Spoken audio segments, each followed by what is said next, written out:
너무 보고 싶었고 또 여러분하고 계속 이야기하고 오늘 이 만남 이후에도 계속 여러분하고 같이 대화를 나누면서 항상 특히 시집 장가갈 때 저한테 연락하시고 제가 가서 또 여러분 축하해드리고 하는 그런 날이 빨리 오기를 바랍니다. 물론 결혼하신 분도 계십니다.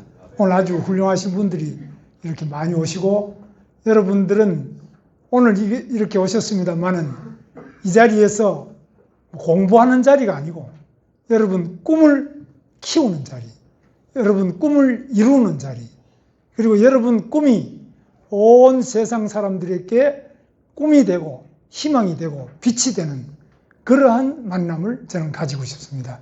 여러분 하실 수 있죠? 네. 목소리가 좀 약한데 자신 있습니까? 네. 그래서 제가 오늘 이 강의에서 이 특강을 하는데 리더십 특강을 하라 그래서 우리 김유빈 학생이 아주 서울대학교 한 30군데요? 30군데 전부 본인이 다니면서 벽보판이 이게 아주 떨어져 있기 때문에 제가 시에 보니까 나중에 한 10,000보 이상을 걸었더라고요. 그걸 걸으면서 전부 김문수 리더십 특강 이렇게 해가지고 붙여가지고 학생들 모집을 했습니다. 그런데 오늘 이렇게 특히 대구에서도 영남대학 우리 윤희 씨도 오셨어요. 대학원생인데 한번 인사해 보세요. 윤희 씨는 영남대학에서 새벽에 올라오셨어요. 네, 감사합니다. 그래서 여러분 아마 특히清华대 나온 학생도 있고 또 미국에서 대학 나온 학생, 필리핀에서 대학 나온 학생들 여러분들이 많이 계세요. 그래서 저는 여러분들이 정말 너무너무 소중한 분들이다. 그래서 제가 자중자애, 여러분은 소중한 분이다. 자중, 그죠? 소중. 여러분들 스스로가 근데 소중하다 해야지. 아빠, 엄마가 여러분들을 아무리 소중합니다. 선생님이 여러분 소중합니다. 제가 소중합니다 해도 소용없고 여러분 스스로가 여러분이 소중한 사람이다. 이걸 자중이라고 해요. 자중, 자애. 여러분 스스로가 자기를 사랑해야 됩니다. 자애. 남이 사랑하는 게 아니라 여러분 스스로가 내가 나를 사랑해야 되고 내가 나를 정말 소중한 사람이라고 중시하는 이것이 제가 여러분한테 꼭 말씀드리고 싶은 거. 그 누가 여러분을 조롱하거나 무시하고 멸시하고 아무리 박해하고 고문하고 때리고 하더라도 나는 이 세상에서 가장 소중한 사람이다. 그리고 나는 나를 가장 사랑한다. 그리고 나를 사랑하는 만큼 또 다른 어떤 짝꿍 사랑하고 또 부모님도 사랑하고 형제들 사랑하고 사람들을 사랑하고 더 어려운 사람을 찾았어. 여러분을 사랑하기 때문에 오늘 이 자리를 마련했습니다. 그래서 이 자리는 뭐 어떤 돈을 버는 것도 아니고요. 많은 분들이 후원을 해주셔가지고 여러분 내는 그 등록금 2만 원보다 최소한도 한 3배, 4배 더 많은 돈을 여러분 다른 분들이 지원을 해주셔가지고 여러분 교육이 이루어진 겁니다. 그래서 이건 돈을 벌기 위한 것도 아니고 그런데 서울대학에서 하는데 다음에는 다른 대학도 모집하는 학생이 있을 때는 거기 가서 강의를 할 겁니다. 그 학교 학생을 중심으로. 서울대학교는 김유빈 학생, 저 뒤에서 아까 사회부는 김유빈 학생이 이 강의를 위해서 모든 그 게시판에다가 전부 포스터를 붙여줬어요. 30몇 군데를 본인이 직접 혼자서 다니면서 이 리더십 아카데미 하는 거 전부 붙여가지고 모집을 했는데 포스터 한 장 붙이는데 한 명 남짓고별밖에 한 명 조금 넘게 오셨어요. 그래서 서울대 안에서는 그렇게 왔지만은 나머지 또 다른 분들도 귀한 분들이 많이 오셨어요. 그래서 앞으로는 제 생각에는 제가 원하는데 지방의 어느 대학이든지 어느 곳에서든지 간에 예를 들면 뭐 서울 메트로공사에서도 교육을 하고 싶다 그러면 거기에서나 다른 장소를 빌려서나 가서 제가 할 겁니다. 그래서 여러분을 너무너무 사랑한다는 것 말씀드리고 싶어요. 왜? 청춘은 너무 좋은 거예요. 그런데 제가 요즘 보고 가슴 아픈 거는 청춘이 자살을 많이 해요. 우리나라가 OECD 국가에서 제일 많이 스스로 목숨을 끊어요. 너무 힘들다고 하는데 힘든 것이 나쁜 것이 아니고 그것이 바로 위대하게 여러분이 인생을 사는 그 길 중에 하나가 바로 힘든 거다. 그 힘든 거를 통해서 더 좋은 것을 얻을 수 있다. 이런 것이 인류 역사의 큰 가르침인데 기독교에서는 이것을 고난신앙, 고난을 받으면서 바로 예수가 십자가에 못 박힘으로써 부활하고 또 영원히 살게 되는. 그 못 박혀 죽는데 뭘 영원히 사냐? 못 박혀 죽으면 죽는 거지. 그런데 이 기독교에서는 죽는 것이 영원히 사는 것이다. 못 박혀 죽는 것. 그리고 그것도 남을 위해서 죽는 것은 더, 이것은 남의 죄 때문에 내가 죽는 것은 더 위대한 하나님의 삶이다. 이게 굉장히 중요한 메시지예요.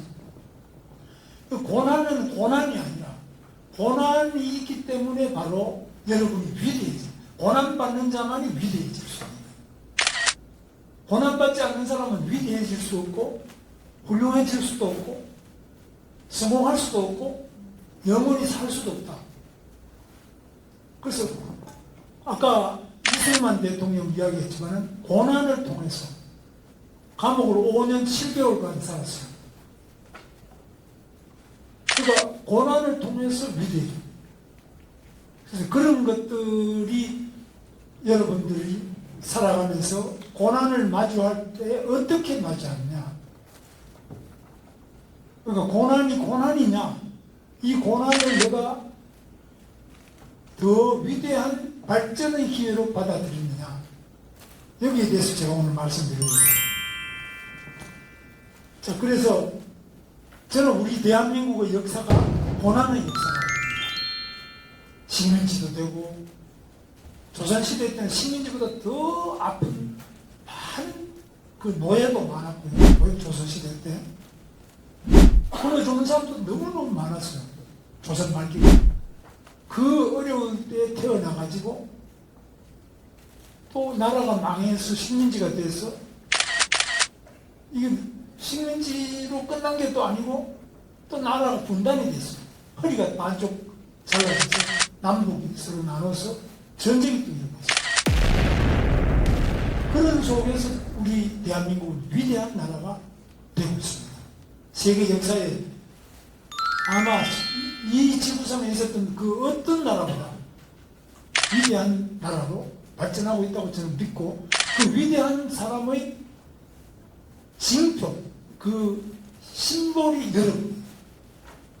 아까도 내가 사진 찍어 보니까 이야, 저보다 다 키가 크기도 하고 100kg. 저는 70kg밖에 안 나가는데 이렇게 여러분 영양도 좋고 뭐 다 잘생기고 모든 면에서 아주 훌륭한 분들이 여러분이다 말이죠. 그래서 우리 한반도에 살았던 모든 사람 중에 여러분이 가장 위대한 세대의 위대한 사람으로서 오늘 이 자리에 만나게 됐습니다. 그래서 여러분 너무너무 좋은 사람이기 때문에 제가 여러분을 너무 사랑하는 것이고 여러분을 사랑하는 것이 또 저는 너무 좋아요. 제가 또 좋아요. 제가 여러분을 미워하는 것도 여러분을 사랑하기 때문에 저는 제가 더 좋아요. 이런 거를 여러분한테 말씀드리고 싶어요. 자, 그래서 지도자의 길인데 제가 K-리더십이라는 걸 해봤는데요. K-리더십의 핵심이 뭐냐? 하면 된다.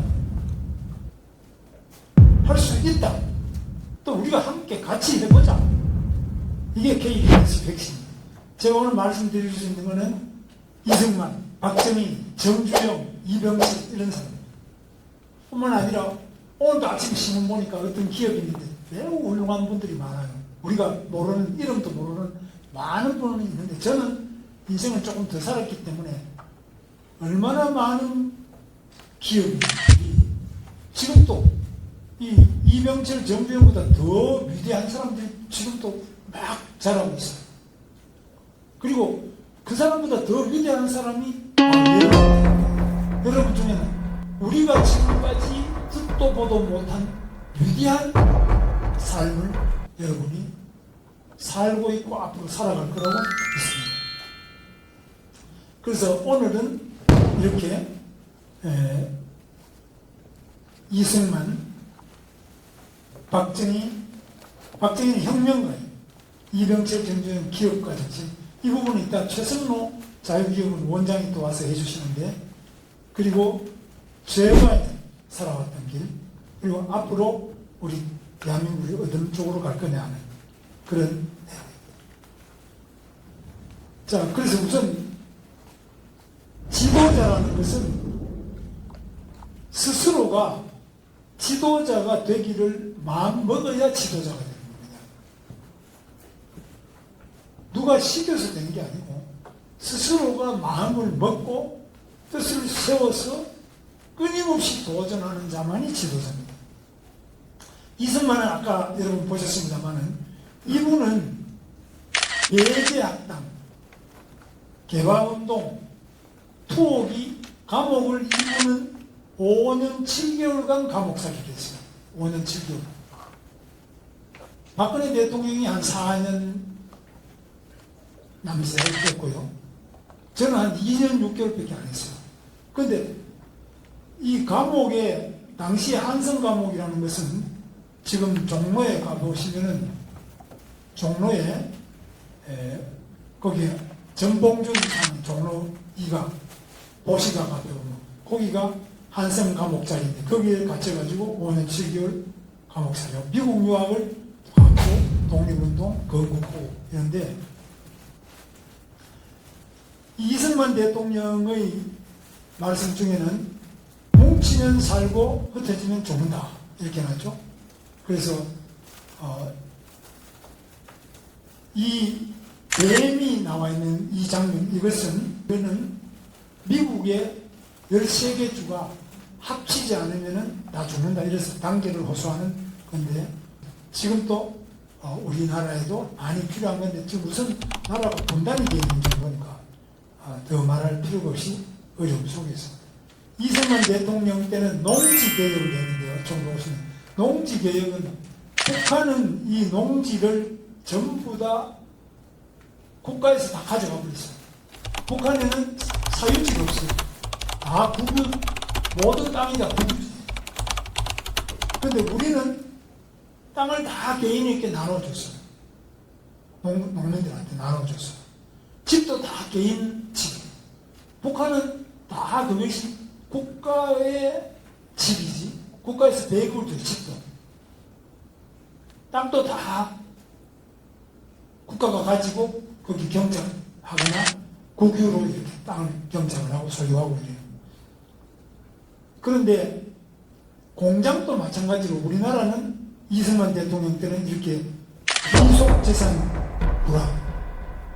이거는 일본이 가지고 있던 모든 재산을 북한에는 다 국가가 다 가져갔어요. 그런데 우리는 그걸 특별히 중요한 발전소, 철도 이런 거 빼고 나머지는 공장 이런 것들은 다 개인들에게 다 팔았어요.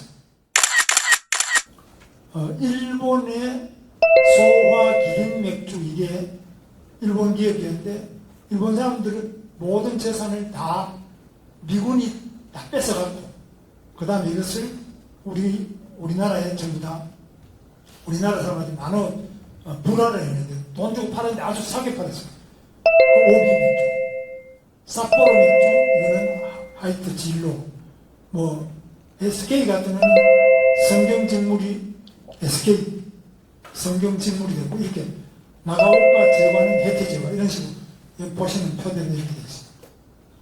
자, 그 다음에 이승만 대통령은 전쟁 때 이 6.25 전쟁을 성공적으로 그걸 다 미국의 도움, 유엔의 도움을 받아가지고 막아낸 다음에 미군이 전쟁 끝났으면 철수하잖아요. 철수한다고 할 때 이 철수를 막으면서 한미 상호방위조약을 했는데 6.25 전쟁이 50년이니까요. 53년에 한미 상호방위조약을 맺었는데 이것이 어마어마하게 중요한 겁니다. 지금 미군이 대한민국을 주둔하고 있고 한미 상호방위조약에 의해서 한미 동맹이 이루어지고 있기 때문에 지금까지 73년간 평화가 유지된 것입니다. 우리 한반도에 73년간 평화가 유지된 적이 없어요. 그러니까 우리나라가 이렇게 평화가 유지되는 것은 미군이 있기 때문에 평화가 유지되는 겁니다.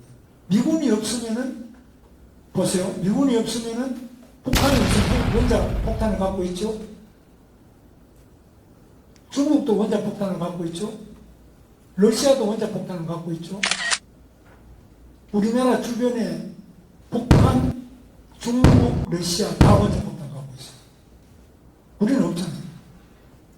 원자 폭탄 가진 이 세계 거대한 나라가 요즘에 뭉쳐있지만 전에는 공산국가로 다 뭉쳐있었어요. 요즘은 이 세계 나라를 상대로 우리가 이겨낼 수 있을 것 같아요. 그러니까 미군이 여기 있다는 것은 미국이 지금 세계 최강이기 때문에 우리나라 평화가 유지되는 핵심입니다. 여러분도 물론 군에 가서 고생하시지만 가장 중요한 것이 그런데 지금 이승만 대통령이 뭐라 그랬습니까? 한미 방위조약이 체결되었으므로 우리 후손들이 이 조약으로 말미암아 2대에 걸쳐 각가지 혜택을 누릴 것이다. 평화가 유지되고 평화가 유지되기 때문에 외국 자본도 여기 들어있고 우리나라 기업도 반도체도 만들고 자동차도 만들어서 수출도 하고 평화 속에서 기업도 발전하고 여러분 일자리도 생기고 행복하게 살 수 있다. 그런데 이거는 무슨 한미 상호방위조약이 당연한 거 아니냐? 그게 아니고 이승만 대통령이 어마어마하게 본인이 노력을 해서 이 조약이 이루어진 겁니다. 그 과정은 읽어보시면 아주 굉장히 이 사연이 많은 거예요. 이승만 대통령은 당시에 아이젠하워 대통령이나 트루만 대통령이나 미국의 어떤 대통령보다 더 미국 스펙이 더 좋아요. 조지 워싱턴 대학 학사에 하버드 대학 석사에 브리스벨 대학 박사인데 이승만 대통령은 미국의 당시 미국의 대통령 지금 트럼프 대통령보다도 스펙이 더 좋은 거예요. 그리고 국제정신이 더 정통을 합니다.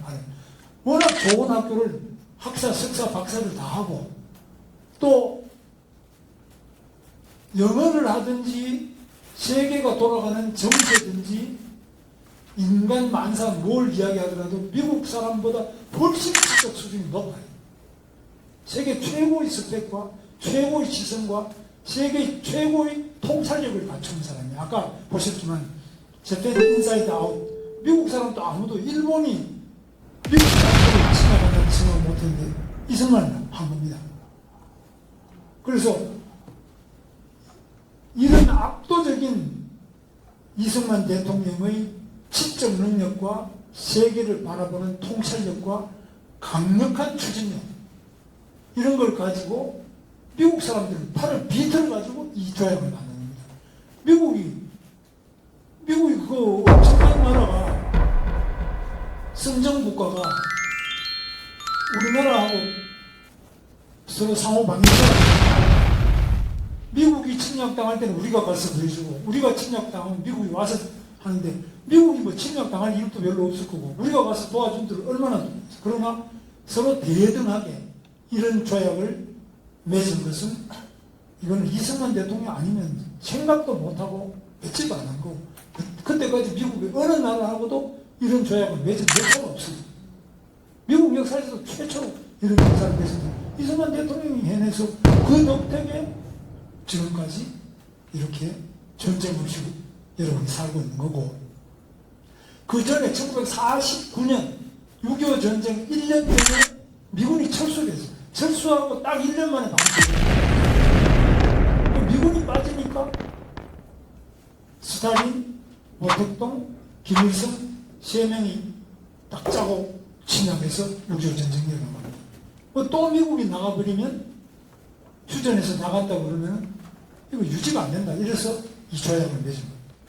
자, 박정희 대통령은요, 한마디로 이거는 박정희 대통령의 45살에 박정희를 아기를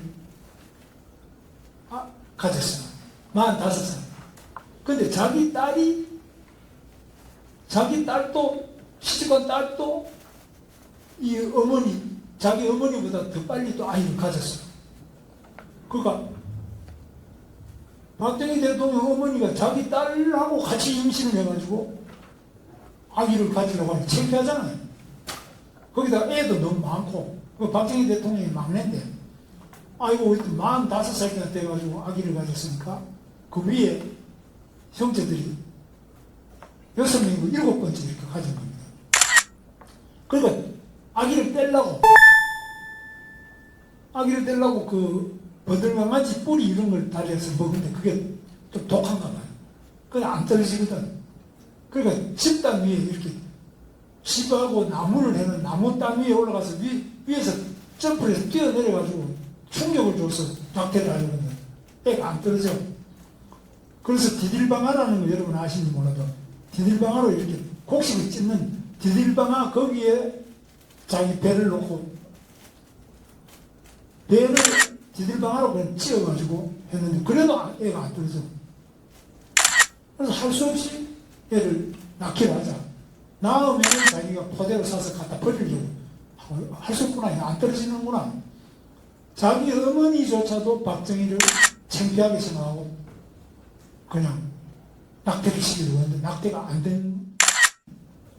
제가 이제 대학 다닐 때 우리 이 서울대학교 교수들은 다 박정희 반대. 거의 다. 나는 반대 안 하는 서울대 교수를 본 적이 없어. 박정희 하는 것마다 다 반대. 고속도로 하면 다 반대. 그 김대중, 김영삼이 반대한 게 아니고 서울대학 교수들 다 반대. 학생은 물론 교수가 반대하니까 우리도 다 반대.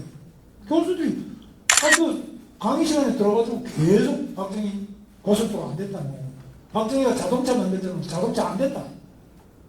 대한민국이 자전거도 못 만드는데 무슨 자동차를 만드냐. 안 된다. 포항제철. 포항제철이 어떻게 되느냐. 우리 교수들이 올라와서 강의실 제가 하듯이 아니 어떻게 대한민국이 제철소가 되느냐. 원광석이 있느냐. 청광석도 없거든. 북한은 무산에 청광석이 나요. 우리는 남한에는 청광석이 나는 것도 없어요. 광석도 없고 그 다음에 용광로와 제철 시설이 어마어마하게 돈이 들어갔는데 그것도 없어요. 그 다음 우리나라가 쇠를 만들 때 누가 또 그걸 쓰겠느냐. 사다 쓰지. 우리나라에서 만든 그걸 쓰겠냐. 그리고 안 된다는 거예요. 공과대학 교수나 상과대학 교수나 모든 사람이 안 된다는 거예요. 그리고 우리 학생들은 무조건 안 된다. 반대. 그럼 왜 만들려고 하느냐? 이런 거 만드는 거를 통해 가지고 독재를 하려고 하기. 독재의 수단으로 고속도로 뚫자는 거예요. 히틀러의 아우토반처럼. 자동차 마이카 이렇게 하는데 마이카가 되겠느냐? 그 마이카라고 이야기하는 것은 독재를 강화하기 위한 수단으로 마이카를 이야기하고 있는데 거짓말이야. 속지 말라고 학생들. 이렇게 교수가 이야기해요. 우리는 그대로 듣고 저는 또 운동본 학생인데 선배들이 다 그렇게 말해요. 이따가 이광호 선생님이 이야기하겠지만 이광호 선생님 저 사람 저보다 10년 이상 후배인데 그때도 똑같았었죠. 그래가지고 늘 데모예요. 뭐 박정희 하는 건 다 데모예요. 그러니까 반대를 했는데 박정희는 뭐냐? 하면 된다는 거예요. 수출 이렇게 하는데 수출은 그때 뭐냐면 어머니들이 머리카락을 잘라가지고요. 머리카락 잘라 가발하는 재료로 수출했어요. 뭐 그런 수출. 우리나라 지금처럼 뭐 공산품 수출하는 게 아니고. 그런데 박정희 대통령은 항상 하면 된다. 왜 안 된다고 생각하냐? 우리는 안 된다. 해도 안 된다. 우리나라가 된 적이 없다. 그리고 전 세계 어느 나라도 자동차를 만들어가지고 성공한 나라는 선진국 외에 후진국이 자동차를 만들어서 성공한 나라가 없어요. 지금은 프랑스도 르노 있지만 별 볼 일 없어. 우리보다 못해요. 영국도 자동차 만들든 영국도 랜드로버라든지 이런 것들 영국 아니에요 원래. 그런데 안 되고 다 넘어갔죠. 팔았죠. 지금 독일 자동차 벤츠도 중국한테 다 넘어가고 있어요. 다른 나라 이태리다 피아트 뭐 이런 거 계속 지금 약해지고 있고 미국 GM, 크라이슬러, 포드 요즘 테슬라 나왔지만 다 안 되는데 대한민국 현대 기아 자동차 이런 거 하고 있어요. 잘하고 있어요. 이 지금 현대 기아 자동차 차세대 자동차 연구센터가 여기 우리 여러분 앉은 자리 이 자리 아니에요. 근데 앞으로 이제 자율주행이라든지 뭐 필요하면 비행기로 날아가다가 또 자동차가 되다가 뭐 이런 차세대 자동차를 우리가 하겠다는 거예요. 하면 된다는 생각 이것이 박정희가 가지고 있는 리더십의 핵심입니다. 그때까지 우리 모든 지식인들은 해도 안 된다. 할 수 없다 우리는. 그럼 미국이나 하지. 우리가 할 수 있나? 일본이나 하지. 전자는 일본이나 하지. 한국이 못한다. 그래서 그때 농업, 경공업 중심 수입 대체 자급 자족 경제라고 있는 거 이거는 뭐냐? 농업, 경공업 중심 수입 대체 자급 자족 경제 이게 바로 당시 야당이 하던 소리. 그러니까 김대중 대중경제론, 그 다음에 서울대 교수들 중에 민족경제론, 우리끼리 그저 밥이나 굶지 말고 우리 필요한 연필이나 만들자. 연필도 그때는 일제 연필을 많이 썼어요. 그거 연필이나 만들고 그냥 우리가 쓰는 소비재, 그래서 수입 대체나 해야지. 우리가 다른 나라 수출할 게 뭐가 있냐? 안 됐다는 거예요. 근데 박정희는 수출 위주로 중화공업을 하겠다는 거예요. 이 서울대 교수나 학생들은 중화공업은 대한민국 안 된다. 창원이 뭐 될 수가 있느냐. 그래서 또 방위산업이라고 해가지고 총이나 뭐 대포 만드는 거 이런 거 하자 그러면 왜 전쟁 무기를 만드느냐. 평화를 해야지. 또 이렇게 반대해요. 사사건건이 반대해요. 근데 박정희는 차주국방, 우리도 대포를 만들 수 있다. 우리도 소총을 만들 수 있다. 뭐 이래가지고. 근데 그때 우리는 이제 민주화를 해야 된다. 이 박정희가 독재니까 유신도 하고 독재다. 민주화. 근데 박정희는 먹고 사는 게 중요하다. 우리도 한번 잘 살아보자. 잘 살아보자고. 여기서 차이. 그래서 실제로 1971년까지 북한이 더 잘 살았어요. 우리보다. 왜냐하면 북한은 공업이 전부 북한에 있었어요. 그래서 북한이 수평 발전댐이라든지 흥남 질소 공장이든지 뭐 무기 공장 이런 게 전부 북한이. 일본이 세계 최고 시설의 모든 제조업을 북한에다가 발전소부터 무기 공장, 비료 공장 이런 게 다 북한에 있어요. 전기도 충분하고. 남한은 전기도 없고 공장 해봐야 뭐 양말 공장 뭐 이런 건 있고 없어요. 그러니까 북한이 1945년 해방 이후부터 71년까지는 북한이 잘 살았어요. 그래서 실제로 북한이 잘 사니까 우리도 북한처럼 되어보자 이래가지고 북한을 이상으로 생각하는 그런 학생들이 서울대학교 4.19까지, 4.19는 1960년이잖아요. 4.19까지, 우리 다닐 때까지도 북한이 더 잘 산다. 북한이 밥도 더 잘 먹고, 고기도 더 많고, 물건도 더 잘 만들고, 전기도 풍부하다. 이런 것이 제가 대학 입학해서 2학년 때까지는 북한이 더 잘 살았어요. 실제로 객관적 지표가 더 잘 살았어요. 북한처럼 하자 이래가지고 대한민국이라는 남한 자체를 인정을 안 해요. 교수들이나 학생들이다. 지금 여러분 이해가 안 가겠지만 그때는 그랬어요. 그런데 박정희 대통령이 우리도 한번 잘 살아보자 그런데 잘 살기는 뭘 잘 살아. 저 독재하려고 그러지. 우리는 그러고 데모로 했습니다. 1년 내내 데모예요. 방학하기 전에는 계속 데모예요. 그런데 이 박정희 대통령이 한강에 이 산업혁명, 이 보세요. 야, 포항제철 이런 거, 여러분 가보시면, 저는 여러 번 가봤는데, 이 안에는, 이 겉으로 보는 것도 안에 들어가면 더 대단해요. 그 다음에 자동차를 만드는데, 자동차가 어떻게 되냐, 이게. 근데, 지금 얼마나 잘합니까, 현대가. 구로공단도 이 박정희 대통령이 처음 만든 거예요. 67년에, 그죠? 울산 석유화학, 창원기계공단, 구미전자 다 안 된다는 건데 다 성공시켰어요. 그 다음에 우리 국토도 뭐 여기 강남이라는 것도 이것도 다 박정희 때 만든 겁니다. 그 전부 다 비가 많이 오면 강남이나 잠실 이런 것들이 다 물이 차서 그냥 땅콩이나 고구마 같은 거 심었다가 물 차면 그냥 물 빠지고 나면 다시 캐내고 이런 식으로 그게 뭐 모래밭이에요 그냥. 그 다음에 울산의 현대자동차 이런 데도 보면은 세계 최대의 단일 공장이에요. 지하철 뭐 이런 거 다 그때 박정희 대통령 때 만든 겁니다. 소양강 다목적 댐인데 이것도 다 박정희 대통령이 댐 같은 거 만드는데 요즘에 보면 뭐 환경운동가들 댐도 반대한대요. 그게 정말 참 무시가요. 제가 환경관리 기사입니다. 국가기술 자격증을 가진 환경관리 기사. 제가 환경관리 공장 생활을 제가 7년 했는데 환경관리사를 했습니다. 근데 환경을 아무도 모르는 사람이 환경운동을 하면서 이 댐도 반대, 4대강도 다 반대하는데 그거 좀 틀립니다. 자, 산림 녹화도요. 그때는 산에는 전부 나무가 없었어요. 여러분들 풀이 좀 있고, 지금 북한에, 여러분이 지금 임진강 쪽으로 가가지고, 북한이 보입니다. 임진강에 통일전망대가 있죠? 거기에, 파주에 통일전망대에 올라가서 이렇게 내려다 보면은, 임진강, 한강 넘어, 여기 보이는 것이 개풍군이에요, 개풍. 북한의 개풍인데. 그 383 이남이.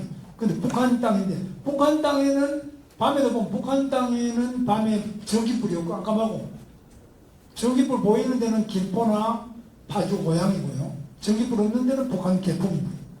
그 다음에 나무가 없는데 겨울에 빨간 데는 북한이고 나무 있는 데는 남한이고. 새마을 운동도 이 새마을 운동도 그냥 이거 안 되는 거 아니냐 이런데 이 새마을 운동의 핵심은 바로 하면 된다. 그때 저도 이제 새마을운동 하는 1971년부터 새마을운동을 처음 할 때 제가 시장에 참여했는데요. 우리 시골은 경북 영천인데 우리 시골에는 겨울 되면 전부 화투 쳐요. 노름에서 다 이뤄요. 1년 농사 지은 거 노름에서 다 날려. 절망이에요. 그 노름하는 사람 노름을 말리는 것이 제일 중요한데 근데 열심히 뭘 해보자. 농사 안 짓더라도 뭐 담배라도 고치고 깃도 깎고 하자. 이런 운동이 새마을운동. 이제 세계 50개 나라로 수출하고 있죠. 그래서 박정희는 바로 이 산업혁명, 국토혁명, 농업혁명, 산림녹화, 교육혁명, 의식혁명 이런 것들을 다 해냈죠. 근데 우리나라 자체의 역사를 뒤집어 한판 엎고 국토와 모든 산업과 정신까지 교육까지 완전 뒤집어 일대 혁명을 한 사람이 박정희입니다. 그래서 전 세계 모든 지도자들이 제가 알기로는 박정희 이상으로 한 나라의 운명을 완전히 바꾼 사람이 없어요. 어디 있습니까? 일본도 없어요. 일본은 원래 우리보다 임진왜란 때 이전부터 우리보다 더 잘 살았어요. 이렇게 가난하고 식민지까지는 전쟁으로 완전히 제때를 받고 있는 나라에 여기에서 이렇게 일어선 나라가 어디 있습니까? 여러분 찾아서 있으면 저한테 이야기하면 제가 안 배우겠어요. 없어요. 못 만드는 배도 만들죠. 다른 나라 다 자동차 같은 거 다 안 되는데 지금 독일 벤츠 이런 거 중국에 다 팔리는데 우리나라는 멀쩡하게 현대자동차, 기아자동차 하잖아요. 이 기업인 중에서도 이런 사람들은 정말 위대한 기업. 이 사람들은 뭐냐면 세계 시장을 개척한 기업가. 이병철이라는 사람은 학교 졸업장이 한 장도 없는 사람이에요. 와세다 대학을 다니다가도 중간에 그냥 중퇴를 해버렸어. 고등학교도 이제 중학교, 고등학교 다니다가 중퇴를 해버렸어. 이 사람은 졸업장이 한 장도 없는 사람이라고 자기가 그렇게 말을 하고 있지만, 졸업장 자체가 없는 사람.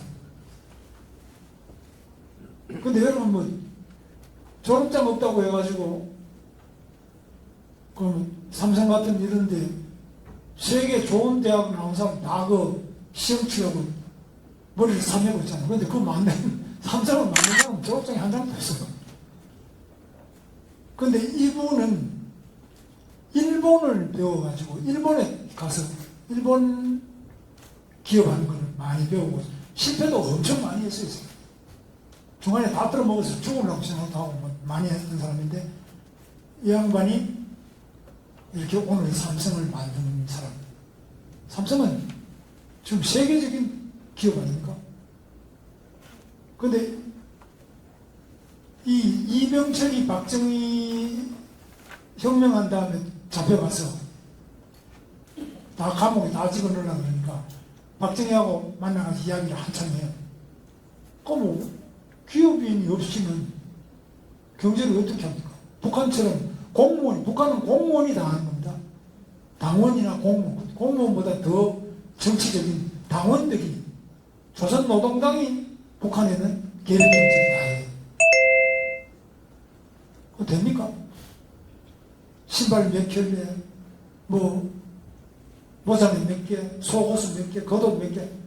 공무원이 계획해가지고 머리 좋은 사람 다 조선노동당원, 북한의 공무원 이런 거 다 만들어서 해도 하나도 맞을 수 없어. 다 엉터리. 시장에서 사고 파는 것 이상으로 계획경제가 성공시킬 수 없다는 것이 입증이 되는 겁니다. 그것이 바로 1990년에 소련이 무너졌습니다. 소련과 독일과 동독과 모든 공산 경제가 나눠졌어요. 계획을 가지고는 이거는 성공할 수 없다. 시장 경제를 해야지 계획 경제는 이거는 절대 되지는 못하고. 그런데 그것을 이병철이 이제 박정희한테 이야기를 해줍니다. 그래가지고 이 외국도 또 가져와야 된다. 한일 국교도 정상화하면은 일본의 기술이나 일본의 자본을 이용해야 된다. 그래야 대한민국이 잘 살 수 있다. 일본을 이용해야 된다. 삼성에도 보면 사업부, 자기들은 애국 방식이 사업을 해서 애국을 합니다. 자, 정주행은 여러분 다 아시다시피 해봤어요, 이거. 자동차 안 된다고 우리가 그렇게 서울대학 교수나 학생이나 뭐 전국에 다 자동차가 많이 되냐고 하는데, 이거 정주행 해낸 겁니다. 조선소, 경북 오색도 이런 거 다 현대건설. 이 정주영 회장 같은 사람은 원래 자기 집안이 그렇게 부자는 아니었어요. 이병철 씨는 원래 자기 집안이 꽤 부자였어요. 시골에 부자였어요. 근데 이 사람 정말 가난한 속에서 태어나가지고 정말 열심히 도전해서 성공한 특히 중공업, 자동차, 건설 이런 데서 대성공을 한 사람입니다. 이거 기적이죠. 자, 그럼 저에 대해서 이야기를 하면 저도 나름대로는 어떻게 좌익을 하던 사람이 저 어떻게 이상하지? 저는 국회의원을 3번 했잖아요. 경기도지사도 2번 했어요. 그 다음에 장관도 해보고 저번에 또 대통령 후보도 해봤잖아요. 정치인으로서는 지금 이제 이재명 대통령 된 사람 빼고는 제가 그래도 제일 여러 가지 안 해볼 걸 많이 해본 사람. 대통령 안 된 게 이제 문제인데, 대통령 됐으면 여러분 못 만났을 거예요. 여러분 저를 많이 밀어주신 분이 많았는데, 저는 이제 제가 중학교 2학년 경북중학교, 우리 아버지하고 경북중학교에서 아버지하고 입학식 날 이제 사진 찍은 게 요 사진. 경북중학교에서 제가 개교 기념일이 있는데, 그때 이효상 국회의장이 오셔서 밤에 학생들이 이렇게 모여 있는데, 그것을 이제 축제를 하는데, 개교 기념일 축제 5월달인데, 그 연설을 하시는데, 여러분이 대한민국의 미래를 이끌어갈 지도자가 됩니다. 여러분의 어깨에 대한민국이 다 죽느냐 사느냐 달려 있습니다. 그런 연설을 하시는데, 나는 그게 진짜인 줄 알았어요. 그래, 내가 이 나라의 주인인가? 그리고 내가 잘해야지 이 나라가 되고, 내가 못하면 이 나라가 안 되지. 나 그런 이야기를 시골에서는 못 들어봤어요. 저는 시골 사람이기 때문에 우리 문중, 제가 경중인간데 우리 문중에 네가 중요하다 이 소리는 들어봐도 대한민국을 위해서 네가 가장 중요한 사람이 이 소리 한 번도 들어본 적이 없거든요. 근데 중학교 1학년 대구로 유학 가서, 저는 영천에서 유학을 대구로 왔는데 저 혼자 좀 와서 자취를 해서. 근데 가만히 우리 선배 이호상 국회의장이 하는 소리 들어보니까 저 국회의장이 하는 소리 거짓말 아니겠지. 그래서 나는 그대로 받아들였어요.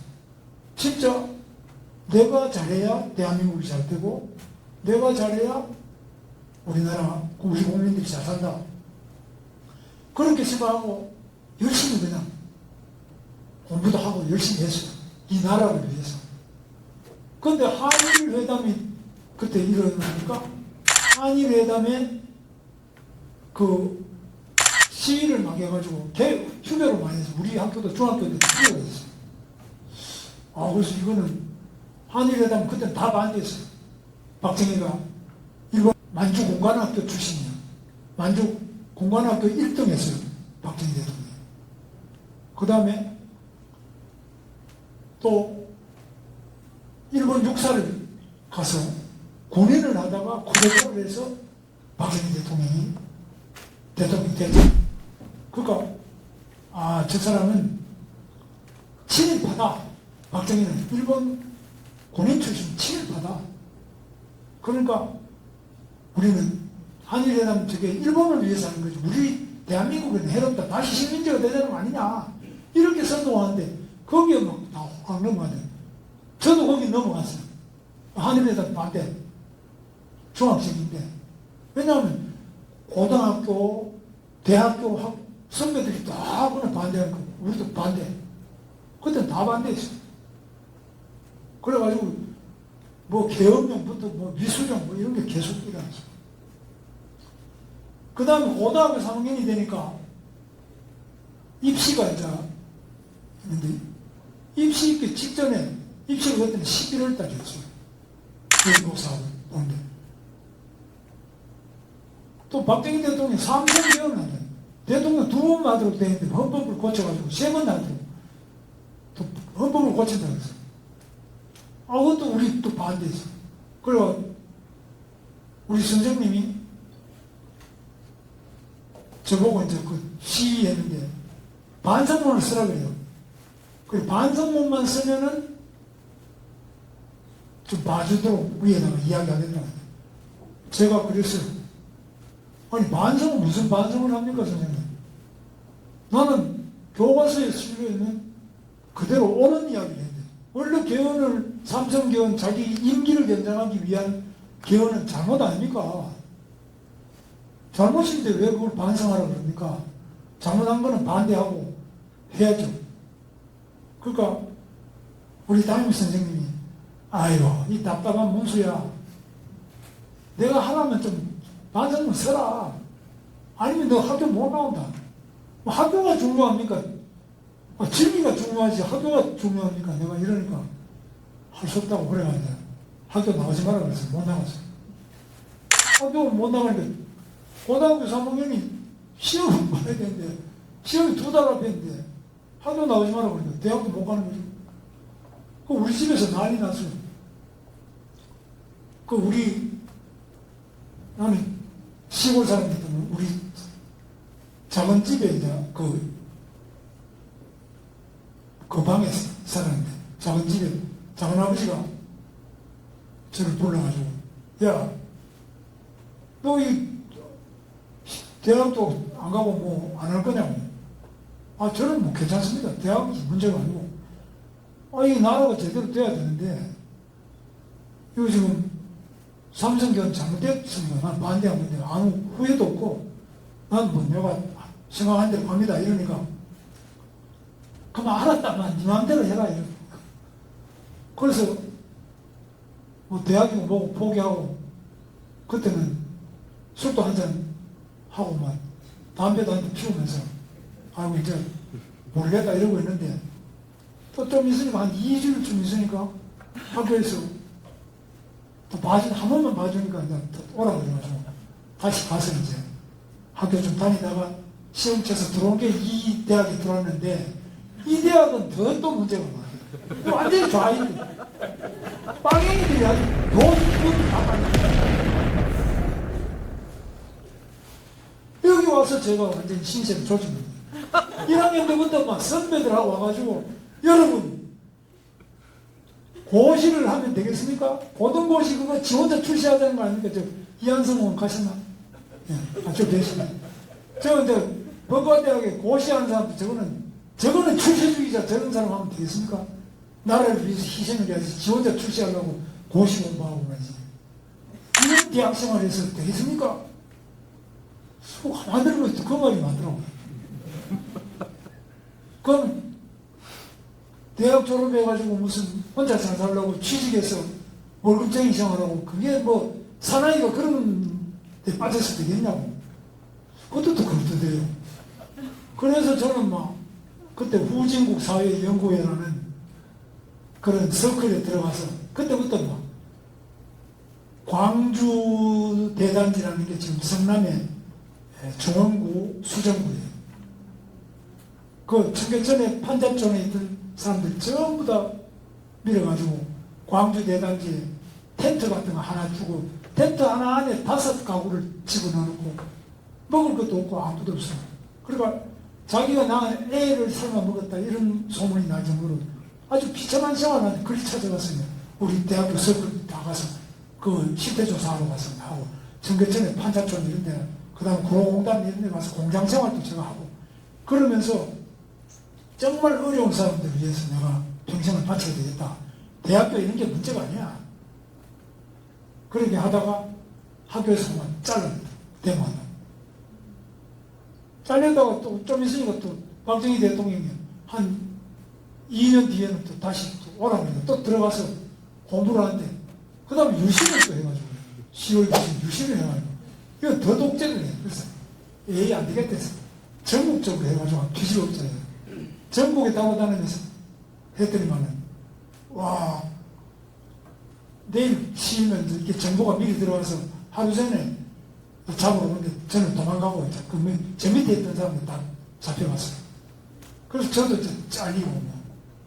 그래서 이 대학교에서 제가 했던 기억은 계속 박정희 반대하고 데모하고 해서 잘리고 또 잘리고 그렇게 하다가 이제 공장에 들어가서 청계천에 전태일 분실하고 있는데 제가 공장에 들어가서 청계천에 가서 일을 해보니까 하루 종일 망치를 들고 똘똘하게 했는데 그걸 하는데 옷에 이렇게 똑딱똑딱 단추 있잖아요. 그걸 하려면 옷에 구멍을 내야 되는데 그걸 망치질러서 옷에 구멍 내는 일을 하는데 하루 종일 아침에 한 8시부터 시작해서 밤에 그 당시 통행금지가 12시부터 있으니까 한 11시에 끝나는데 하루 종일 그렇게 하는데 그 저단사라는 사람이 이제 공장 장식이죠. 나보고 김씨 안 되겠어. 그래 늦어가지고 안 되겠다고 그만두라고요. 한 달 만에 돈 10,000원을 봉투에 김치 10,000원 이래가지고 주는 거 그거 받아가 쫓겨났어요. 그 다음에 이제 다림질하는 거 시작해야 하는데 그거 하다가 또 한 3일만 또 쫓겨나고 공장에서 계속 들어갈 때마다 쫓겨나요. 일 못하다고. 왜냐? 다른 사람은 중학교 졸업하고 여자들 중학교 졸업하고 와가지고 초등학교 졸업하고 와서 어릴 때부터 하는데 우리는 나이가 대학 다니다가 들어왔으니까 이 손이 늦어요. 애들만 빨리 못해. 그래서 공장에 들어가서 도저히 안 되겠어. 그래서 제가 이거 안 되겠다 해가지고 그때 이제 국가기술 자격증을 땄어요. 그 자격증을 따서 제가 보일러실, 그 원동기 취급 기능사 1급, 위험물 취급 기능사 1급, 또 환경관리 기사, 열관리 기사, 전기 안전기사, 전기 기능사 이런 걸 쭉 해가지고 제가 다시 이제 취직을 도로코 칼하고 면도날 만드는 공장 한일도로 거기다 취업했는데 저기 전에 10,000원 받던 게 거기 가니까 8시간만 하고 50,000원을 줘요. 국가기술 자격증 덕택에 한꺼번에 5배 월급도 더 받고 출세한 거죠. 그래서 거기서 이제 노조를 또 만들어가지고 노조하다가 또 잡혀가서 감옥도 제가 2번 가고 3,000개월 5.18 이후에 광주 민주화운동 이후에는 제가 3,000개월 대상이 돼가지고 3,000개월 그때 가면 뭐 창자가 터져 죽고 이러니까 이거 도망가야 된다 싶어가지고 제가 도망갔어요. 그래서 이제 도망가서 제 아내를 만나가지고 아내 자취하는데 거기 이제 들어와서 우리 둘이 이제 같이 피신을 했는데 이제 개업 끝나고 이제 우리 결혼식에 가서 지금까지 오늘 아침까지 행복하게 잘 지내고 있습니다. 자, 그래서 저는 처음에 제가 마음 먹은 대로 이게 대한민국을 위해서 살겠다 했는데 그렇게 됐는데 자, 요 이제 쭉 아까 그 이야기입니다.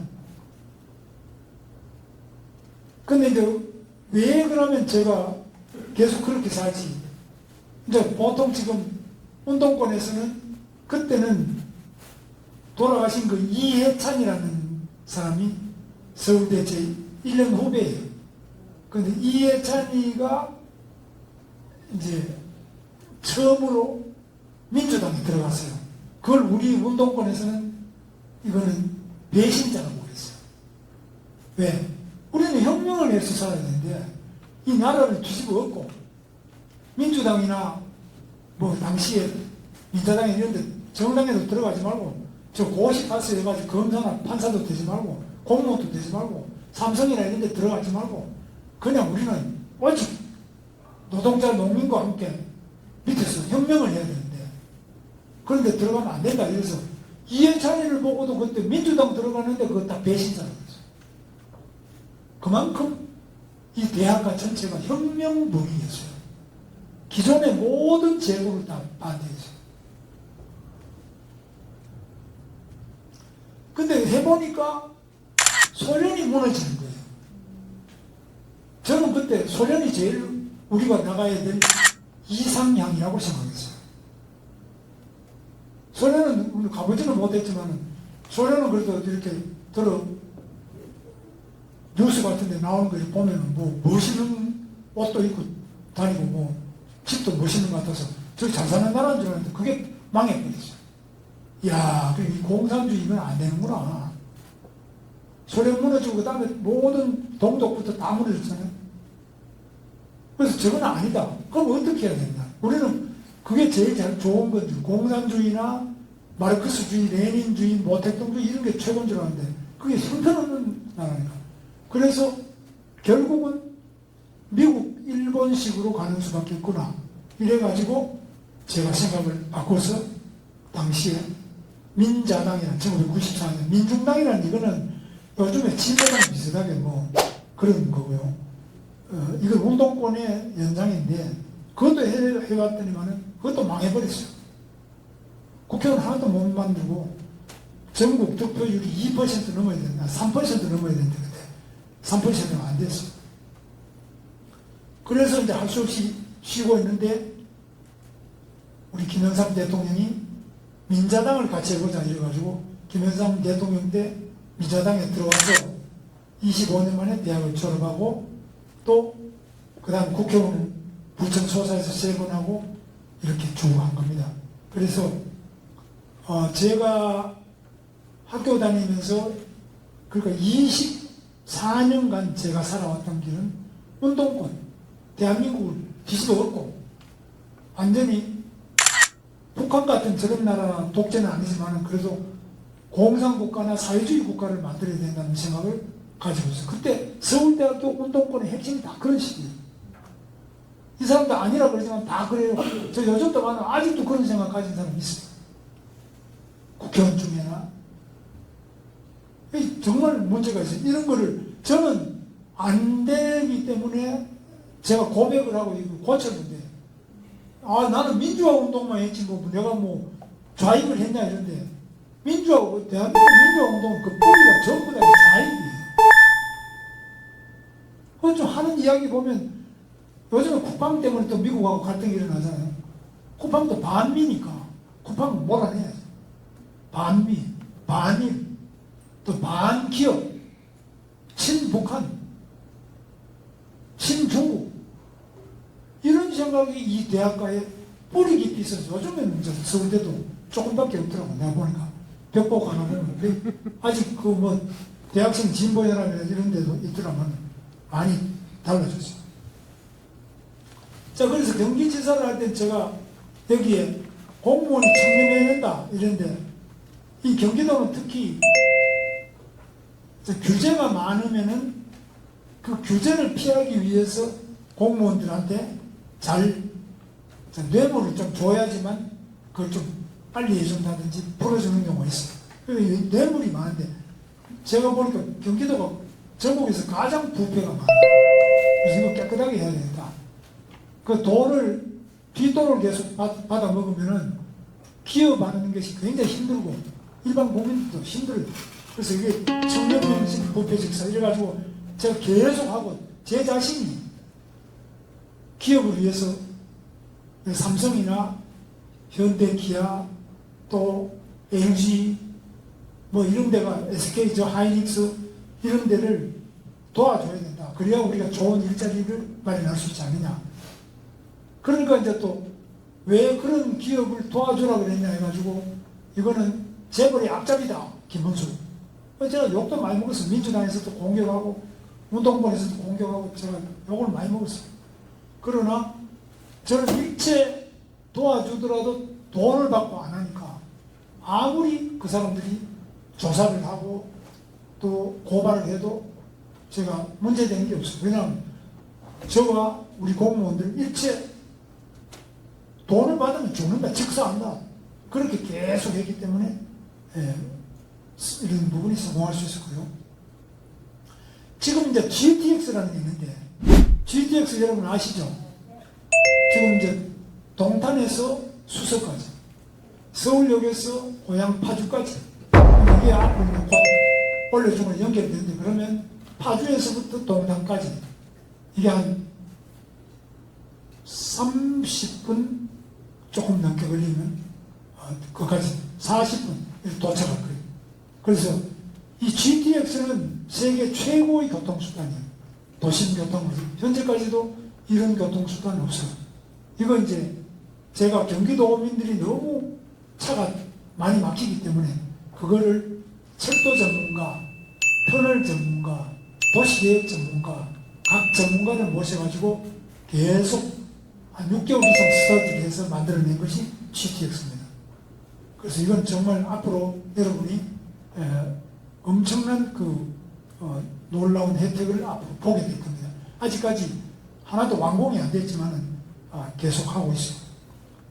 반도체도 저 평택, 삼성 평택 공장을 제가 유치했는데 그때 삼성이나 현대나 국내에서는 공장 안 짓겠다는 거예요. 여기는 규제도 많고 땅값도 비싸고 노조도 심하고 이렇기 때문에 외국 나간다 해서 다 외국까지 안 하겠다. 근데 이걸 제가 한 5년 이상 설득을 해가지고 이걸 만들어낸 겁니다. 평택 반도체. 무한도를 보면 어려워서 자살하는 사람 많은데 이 자살하는 사람들을 막기 위해서 우리 공무원들이 계속 뭐 기독교, 불교, 천주교 이런 데하고 연맹해가지고 주변에 어려운 사람이 있으면 공무원들이 직접 가서 도와줄 수 있도록 제도를 만들어낸 겁니다. 제가 이제 택시도 직접 몰면서 경기도 31개 시군을 다 돌아다니면서 들어봤는데, 제가 이제 말씀드리는 것은 어떤 경우든지 간에 우리 사회에 어려운 사람들이 있습니다. 죽고 싶은 사람, 밥 못 먹는 사람, 요즘 밥 못 먹는 사람 누가 있나 이런데 있습니다. 정말 어렵고 힘든 사람들은 항상 돌아보는 그런 리더십이 된다. 그래서 대한민국 리더십은 여러분 이승만 대통령, 박정희 대통령, 기업인, 뭐 저를 포함해서 누구든지 간에 정말 우리 대한민국에서는 훌륭한 리더가 되기 위해서 첫째, 내가 하겠다는 그 마음을 먹어야 돼요. 나는 안 된다고 생각하면 아무것도 할 수 없어요. 그 다음에 계획을 세우고 반드시 역경이 옵니다. 포기하지 말고 헌신해야 된다. 그래서 여러분, 제가 이제 여러분하고 같이 한번 구호를 외치겠는데 아까 한번 했습니다만 다시 한번. 자, 하면 된다. 하면 된다. 크게 주먹을 불끈 쥐고 하시죠. 하면 된다.